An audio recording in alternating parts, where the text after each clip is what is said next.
Hello, আসসালামু আলাইকুম। কেমন আছেন আপনারা সবাই? আশা করি সকলে খুব ভালো আছেন, সুস্থ আছেন।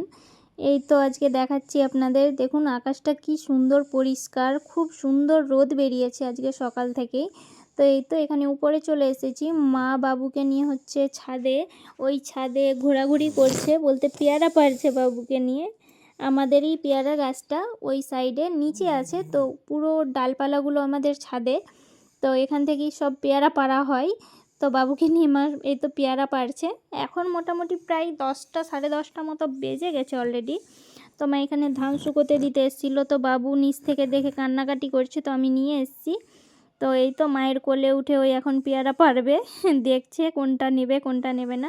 খুব ছোট আছে এখন, খুব বেশি একটা বড় হয়নি পেয়ারাগুলো, মানে খুব একটা মিষ্টি হয়নি, কিন্তু এত সুন্দর মিষ্টি হয়, এত সুন্দর মিষ্টি হয় বলার বাইরে। খুব সুন্দর পেয়ারাগুলো, যেহেতু দেশি পেয়ারা, মানে বিনা সার দেওয়া, খুব সুন্দর হয়, খুব টেস্টি। তারপরে এই তো আমাদের বাড়ির পাশের বাড়িগুলো আপনাদের একটু দেখালাম। গ্রামের বাড়ি আসলে যেমনটা হয়। তারপরে এই তো দেখতে পাচ্ছেন, এগুলো হচ্ছে সর্ষে, আমাদের জমির সর্ষে। তো ওই যে বলেছিলাম আপনাদের 2 বছর আগে সর্ষে লাগানো হয়েছিল, তো 3 বছর ধরে, এই 2-3 বছর ধরে এই সর্ষের মানে তেল খাওয়া হচ্ছে, আমাদের বাড়ির সর্ষের তেল। তো আর এর মধ্যে লাগানো হয়নি, যেহেতু বাবু হয়েছিল সামনের বার, তো এই জন্য লাগানো হয়নি। তো এই তো মা সর্ষে নিয়ে যাচ্ছে, কারণ কি আজকে যে খুব সুন্দর রোদ বেরিয়েছে, তো মা এগুলোকে ধুয়ে দেবে তেলের জন্য, তেল করবে, মেশিনে দেবে তেল করবে। তো এই বেশ কিছুদিন, বলতে বেশ কিছুদিন না, এই 7-8 দিন আগেই আবার তেল করা হয়েছে। মোটামুটি 20-25 কিলো হবে, 20-25 কেজি মতো এই সর্ষে পেরানো হয়েছে, তো হয়েছে তেল। তো ওটাই খাওয়া হচ্ছে এখন। যেহেতু আজকে রোদ বেরিয়েছে সেই জন্য মা ধুয়ে দেবে। তো ধুয়ে দিলে শুকিয়ে যাবে আজকে, যেহেতু ভালো রোদ। তো এরপরে আর কবে রোদ বেরোবে না বেরোবে কোনো তো ঠিক নেই, যা দিনের অবস্থা। তো এই তো মা সর্ষে নিয়ে চলে এসছে। ওটা আমাদের কিচেন উপরের আপনাদের দেখালাম। লোক নেই বাড়িতে, উপরের কিচেন ইউজও করা হয় না। তো এই তো মা সর্ষেগুলো ধুয়ে দিচ্ছে, এখানে বাবু খেলা করছে। গ্রামের বাড়িতে এইসবই কাজকর্ম হয়, আর কি দেখাবো আপনাদের, এগুলোই যা করি তাই দেখানোর চেষ্টা করছি। খুব বেশি একটা ভিডিও করতে পারছি না ছোট বাচ্চা নিয়ে, তো যেইটুকুই পারছি আপনাদের সামনে তুলে ধরছি। কেমন লাগছে একটু কমেন্ট করে জানাবেন।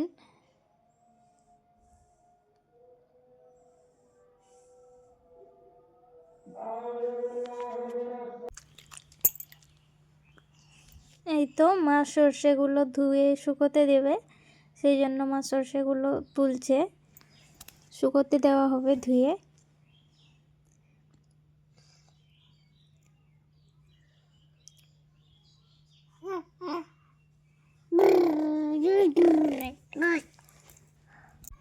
এর মধ্যে আপনারা হয়তো বাবুর আওয়াজ শুনতে পাবেন, কারণ ওই আমার পাশেই বসে খেলা করছে। তো এই তো বাবু এখানে ঘোরাঘুরি করছে নিজের বাইক নিয়ে, গাড়ি নিয়ে ঘুরছে। ওর এখানে মুশকিল হয়ে গেছে একটা, কি ওই কিছুতেই বুঝে পাচ্ছে না, গাড়ি চলছে তো চলছে, চাকা কেন ঘুরছে। এটাই নিয়ে পাগল হয়ে গেছে, ওর নানাইকে বলছে ডেকে ডেকে, আমাকে বলছে, শুধু মানে কিছু বুঝতে পারছে না কি করবে, কান্নাকাটি করছে যে চাকা কেন ঘুরছে, গাড়ি চলছে তো চলছে, চাকা কেন ঘুরবে। তারপরে এই তো আমি আর মা মিলে হচ্ছে প্লাস্টিকটা বিছিয়ে দিচ্ছি, এখানে সর্ষেগুলো শুকোতে দেওয়া হবে। তো এর মধ্যেই বাবু যে কী পরিমাণে দুষ্টুমি করছে দেখুন আপনারা শুধু, মানে আমাদেরকে কিছুতেই তো ওটা পাততে দেবে না, ওর মধ্যে ওখানে উঠে ঘোরাঘুরি করবে, কিছুতেই নামবে না। ওর নানাই ওকে নামাচ্ছে, তাও কিছুতেই নামবে না।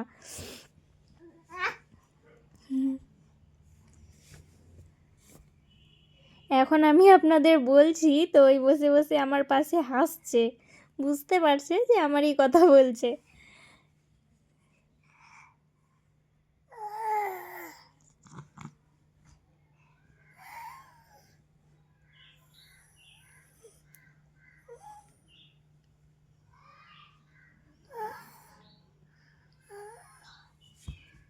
তো আজকের ব্লগটা আপনাদের কেমন লাগলো কমেন্ট করে জানাবেন। আপনারা তো কেউ কমেন্ট করেন না, আমি বুঝতেও পারি না যে আপনাদের কেমন লাগে। একটা লাইক করবেন, সাবস্ক্রাইব করবেন আমার চ্যানেলটাকে, পাশে থাকবেন। আপনাদের একটা লাইকই মনোবল বাড়ায় আমাদের মতো ছোট্ট ক্রিয়েটার তো না, এই সবে শুরু করেছি। তারপরে এখানে চলে এসেছি আমি উপরে, ধান শুকোতে দেওয়া হয়েছে, তো ওই আতপ চাললি করা হবে। তো এখানে ধান শুকোতে দেওয়া হয়েছে, আমাদের জমিরই এগুলো ধান দিয়েছে একজন, আমরা যাকে লাগাতে দিয়েছি ওই দিয়েছে। তো আমি ওখানে মা বাবুকে নিচে ঘুম পাড়াচ্ছে কোলে করে, আর আমি এখানে, মা তো অত উঠতে পারে না উপরে যেহেতু পায়ে ব্যথা, তো আমি এখানে উঠেছি ধানগুলো একটু নেড়ে দিতে। তো যেহেতু খুব সুন্দর রোদ উঠেছে তো তাড়াতাড়ি শুকিয়ে যাবে।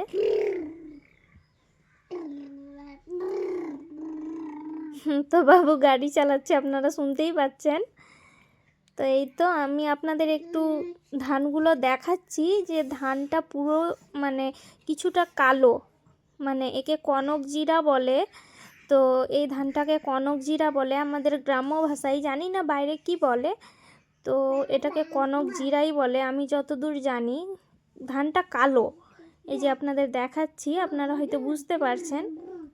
তারপরেই চলে এসেছি নিচে, এখানে বৌদি হচ্ছে ঝাড় দিচ্ছে পুরো রাস্তায়, একদিন ওই দেয়, একদিন মা দেয়, একদিন আমি দিই, এই করে দিতে থাকি। যেহেতু মসজিদের সামনে পরিষ্কার পরিচ্ছন্ন রাখতে হয়, লোক নামাজ টামাজ পড়তে আসে সব সময়, তো সেই জন্য পরিষ্কার রাখতে হয়। আর এখানে হচ্ছে ঝালমুড়ির দোকান চলে এসছে, ঝালমুড়ি বিক্রি করতে এসছে।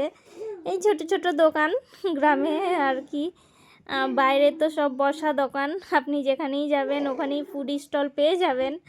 আমাদের এই ফুড স্টল গ্রামের আচার দিয়ে সব কিছু দিয়ে করছে, আরও অনেক কিছুই আছে খাওয়ার জিনিস, ছোট ছোট বয়ামে করে বিক্রি করছে অল্প অল্প করে।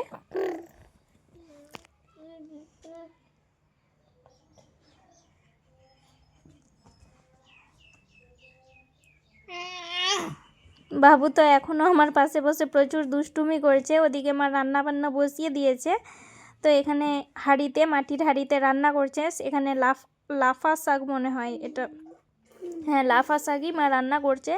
তারপরে মায়ের শাকটা সেদ্ধ হয়ে গেছে, তো এখানে মা মাছ ভাজা বসিয়ে দিয়েছে। এই তো আজকের রান্না বান্নাটাই একটু দেখাচ্ছি আপনাদের। তো এখানে মাছ ভাজা চলছে, তারপরে মা বাঁধাকপির তরকারি করবে আর হচ্ছে মাছ রান্না করবে। এই তো আজকের রান্না বান্না।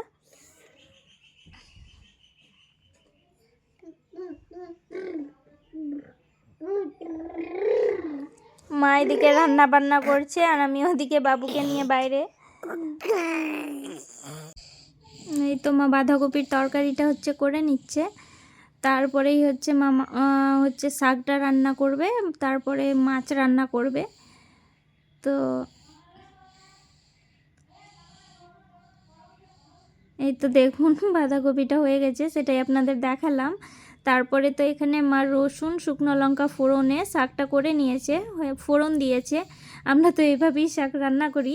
তারপরে এই তো মশলা বেটে নিচ্ছি হচ্ছে শিলনোড়ায়। তো শিলনোড়াটা খুব একটা ব্যবহার হয় না, মিক্সিতেই মানে মশলা বাটা হয়, কিন্তু মা উনুনে রান্না করলে এই শিলনোড়াই মশলাটা বাটে। তো আমি খুব একটা বাটি না, মাই বাটে, কারণ আমার হাতে ফোস্কা পড়ে যায় বলে মা বাটতে দেয় না আমাকে, কিন্তু আমি নিজেই বেটেছি। আমি বলেছি মাকে যে দাও, আমি মশলাটা বাটি না, একটু কিছু হবে না। তো আমি মাকে একটু মশলাটা বেটে দিয়েছি।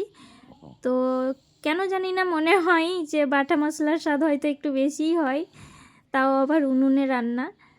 তো গ্রামের সব মানুষেরা তো উনুনেই রান্না করে, সেটা কোনো নতুন ব্যাপার নয়।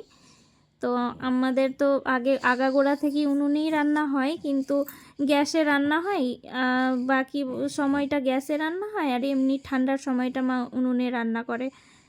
তো এই তো মা মাছ রান্নাটা বসিয়ে দিয়েছে, এদিকে সব মশলা কষানো হয়ে গেছে। তো এবার মা জল দিয়ে দিল। রান্না শেখা নয়, আপনাদের তো রান্না শেখা নাই, সবাই রান্না জানে। মা যেভাবে রান্না করেছে সেদিন আমি সেটাই আপনাদেরকে দেখিয়েছি। তারপরে এই তো কিছুদিন ধরেই কী হয়েছে, বাবুর মোজাগুলো আমরা খুঁজে পাচ্ছি না। তো হঠাৎ করেই মানে এই চোর ধরা পড়েছে যে ওই কী করেছে, নিজের সব মোজা যা কিছু আছে সব এই তোষকের ভিতরে ঢুকিয়ে রেখেছে। আমরা কিছুতেই খুঁজে পাচ্ছি না, আর আমাদের কোনো আইডিয়াও নেই যে এই কাজটা ওই কখন করে থাকে।